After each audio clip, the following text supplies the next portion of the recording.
Everyone, welcome to doctor Diksha's classes. So guys, हमने काफी सब कुछ खत्म कर लिया एक्सक्रीटरी प्रोडक्ट्स का। This is the last video which we will be recording now is end that is the disorders of the excretory system. So you can open up your NCERT page 213 214 and there you will get the details of all the disorders.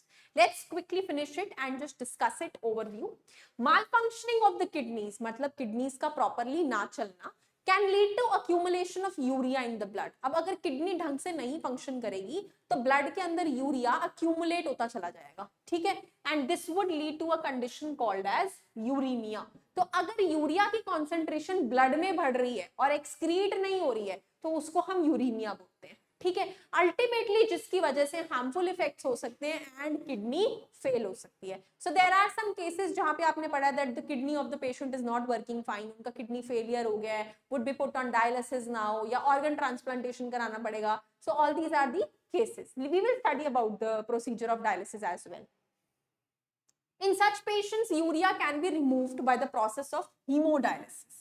Actually, उसका पूरा नाम hemodialysis है, but हम उसे layman language में dialysis बोल देते हैं कि patient dialysis के लिए जा रहा है। During the process of hemodialysis, blood is drained from an artery. हमारे किसी आर्टरी से कनेक्ट कर देते हैं बाहर वाले सेटअप को और उस आर्टरी से ब्लड को खींचते हैं। When normally भी रीनल आर्टरी लेकर जाती है किडनी में, वहां से हम ब्लड को फिल्ट्रेट बनाते हैं। तो यहाँ पे हम बॉडी से बाहर खींचते हैं ब्लड को क्योंकि किडनी तो ढंग से काम कर नहीं रही है एंड द आर्टरी का blood is pumped into a dialysing unit called as artificial kidney. तो हमने बाहर एक सेटअप कर रखा है आर्टिफिशियल किडनी, नॉर्मल किडनी के जैसा, और हम उस ब्लड को उसके अंदर ड्रेन कर रहे हैं। अब क्या कर रहे हैं उसके अंदर ड्रेन करके?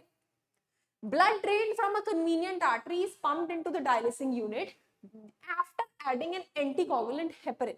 अब ब्लड बॉडी से बाहर आ गया तो उसके अंदर प्लेटलेट्स है, टेंडेंसी है ना कि वो क्लॉट हो सकता है, तो सबसे पहले हम उसके अंदर डालेंगे एंटीकोगुलेंट दैट इज हेपरिन, जो ब्लड को कोगुलेट नहीं होने देगा, ब्लड को जमने नहीं देगा, ठीक है जी।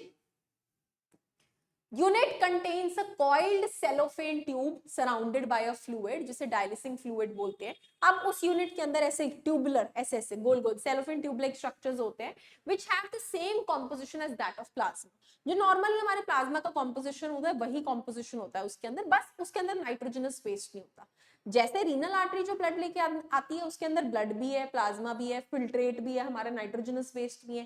लेकिन जो हमने आर्टिफिशियल किडनी का सेटअप किया है उसकी पाइप्स में जो हमने भरा है प्लाज्मा भरा है साइड में, वो प्लाज्मा में कोई नाइट्रोजनस वेस्ट नहीं है, ठीक है। तो जब हमारी बॉडी से ब्लड आएगा, ब्लड से नाइट्रोजनस वेस्ट उधर ड्रेन कर जाएगा, ठीक है, और ब्लड हमारा साफ हो जाएगा।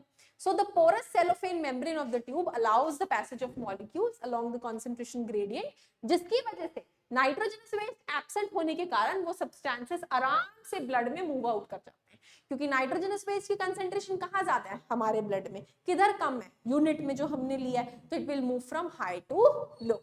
इस तरीके से ब्लड हमारा फिल्टर हो जाता है। द क्लियर ब्लड, अब ब्लड साफ हो गया, उसको हम बॉडी में वापस पंप कर देते हैं, एक वेन में डाल देते हैं। फिर से दोबारा हम एक एंटी हेपरिन डालते हैं उसके अंदर कि अब हमें जरूरत नहीं है, बॉडी में वापस जा रहा है तो हेपरिन के एक्शन की जरूरत नहीं है, so we add anti heparin कि अब तो नेचुरल प्रोसेस स्टार्ट हो जाएगा बॉडी का वंस वो वेन में एंटर कर गया। This method is boon for thousands of uremic patients all over the world. कितने लोगों की किडनी बच रही है इससे, you have no idea, ठीक है, बहुत सक्सेसफुल मेथड है।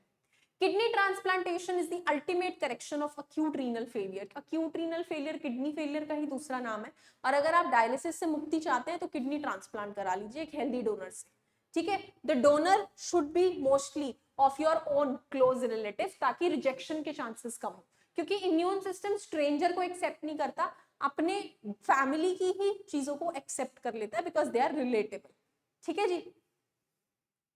Modern clinical procedures have increased the success rate of such a complicated technique. अब तो बहुत प्रोसीजर्स आ गए हैं, चीजें बहुत अच्छे से होने लग गई हैं, ठीक है जी, तो हमारा सक्सेस काफी बढ़ गया। The other disease is renal calculi, कहते हैं ना लोग किडनी में पथरी हो गई, ठीक है, स्टोन हो गया, so that is what renal calculi is. So कुछ insoluble masses of crystallised salts जैसे ऑक्सलेट्स या कुछ पत्थर बन जाते हैं जो हमारी किडनी में किडनी स्टोन्स की तरह रिफ्लेक्ट होते हैं, विच कॉजेस पेन, क्योंकि वो किडनी के फंक्शन को ऑब्स्ट्रक्ट करते हैं तो हमें दर्द होता है। सो दैट इज हाउ उनका रिमूवल भी बहुत ज्यादा नेसेसिटी हो जाता है। तो कोई सॉल्ट्स वगैरह अगर एक्सेसिव इनटेक करते हैं, they result in those stone formation.